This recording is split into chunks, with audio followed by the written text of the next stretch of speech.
Hello बच्चों, चलिए प्रश्न को पढ़ते हैं। ज्ञात द्रव्यमान का एक ब्लॉक एक नगण्य भार वाले स्प्रिंग द्वारा स्थिर आधार से लटकाया गया है। क्या आप ब्लॉक की साम्य स्थिति में स्प्रिंग की लंबाई में वृद्धि नापकर ऊर्ध्वाधर दोलनों का आवर्तकाल ज्ञात कर सकते हैं?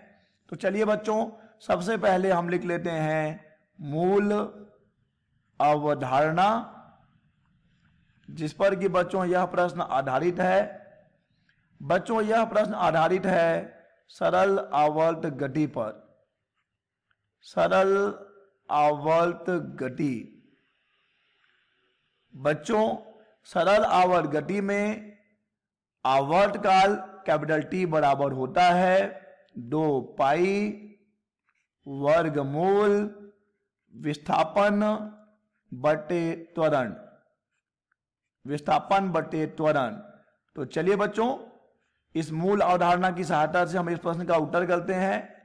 बच्चों प्रश्न में कहा गया है कि यदि एक आधार से एक स्प्रिंग को लटका दिया जाए, चलिए हम एक स्प्रिंग लटका देते हैं जो कि भारहीन है, और यहां से एक द्रव्यमान लटका दिया जाए ज्ञात द्रव्यमान का।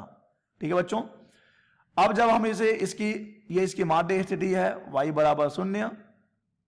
ठीक है बच्चों, तो जब हम इसकी माध्य स्थिति से विस्थापित करके छोड़ देंगे तो यह द्रव्यमान इस माध्य स्थिति के आगे पीछे या फिर कहें कि ऊपर नीचे गति करने लगेगा, जो कि एक सरल आवर्त गति होगी।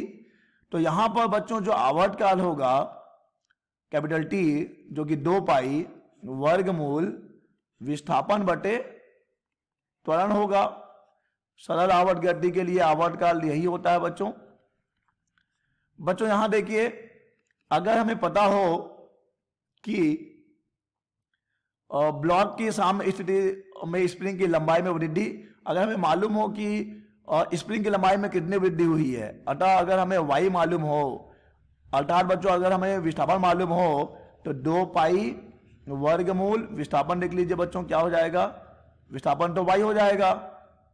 स्प्रिंग की लंबाई में वृद्धि ही इस द्रव्यमान का विस्थापन होगा बच्चों।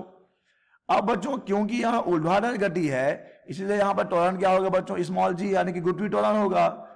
अर्थात कहने का तात्पर्य है बच्चों कि अगर हमें बस y मालूम हो, स्प्रिंग की लंबाई में वृद्धि मालूम हो, तो हम यहां पर इस दोलन का या यहां पर इस निकाय का जो है बच्चों आवर्त काल ज्ञात कर सकते हैं। ठीक है बच्चों, तो इस प्रश्न का सही उत्तर हो जाएगा हाँ। हम जो है ब्लॉक की साम्य स्थिति में स्प्रिंग की लंबाई में वृद्धि नापकर ऊर्ध्वाधर दोलनों का आवर्त काल ज्ञात कर सकते हैं।